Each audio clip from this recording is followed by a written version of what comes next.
చిన్న పిల్లలకి ఎటువంటి వాటర్ ఇవ్వడం బెటర్ అంటే కాచి చల్లార్చి నీరు ఇస్తే బెటరా, ఆక్వాగార్డ్ వాటర్ ఇస్తే బెటరా, లేదంటే మినరల్ వాటర్ ఇస్తే బెటరా? 1 ఇయర్లో పిల్లలకి ఎప్పుడైనా కాచి చల్లార్చిన వాటర్ ఇవ్వాలి, ఎందుకంటే వీళ్ళకి ఇమ్యూనిటీ తక్కువగా ఉంటుంది. బాయిలింగ్ చేయటం వల్ల 99% బ్యాక్టీరియా, వైరస్, పారాసైట్స్ చనిపోతాయి. అందువల్ల 1 ఇయర్లో పిల్లలకి ఎప్పుడైనా కాచి చల్లార్చిన నీరే ఇవ్వాలి.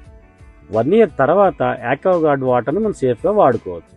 కానీ ఆక్వాగార్డ్లో కూడా డిఫరెంట్ మోడల్స్ ఉంటాయి. బేసిక్ ఫిల్టరేషన్ మోడల్ నుండి అడ్వాన్స్డ్ ఫిల్టరేషన్ మోడల్ దాకా ఉంటుంది. అందువల్ల ఎప్పుడైనా సరే కొనేటప్పుడు అడ్వాన్స్డ్ ఫిల్టరేషన్ మోడల్సే కొనుక్కోవాలి. ఇక మినరల్ వాటర్ విషయానికి వస్తే ఇది కేవలం టెంపరీగా జర్నీలో ఉన్నప్పుడు మనం వాడుకోవచ్చు.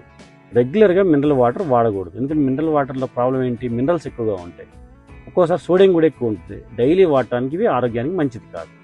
అందువల్ల 1 ఇయర్లో పిల్లలకి ఎప్పుడైనా కాచి చల్లార్చి నీరే ఇవ్వాలి. 1 ఇయర్ తర్వాత ఆక్వాగార్డ్ వాటర్ వాడుకోవచ్చు. మినరల్ వాటర్ని టెంపరీగా ట్రావెలింగ్ పర్పస్లో వాడుకోండి.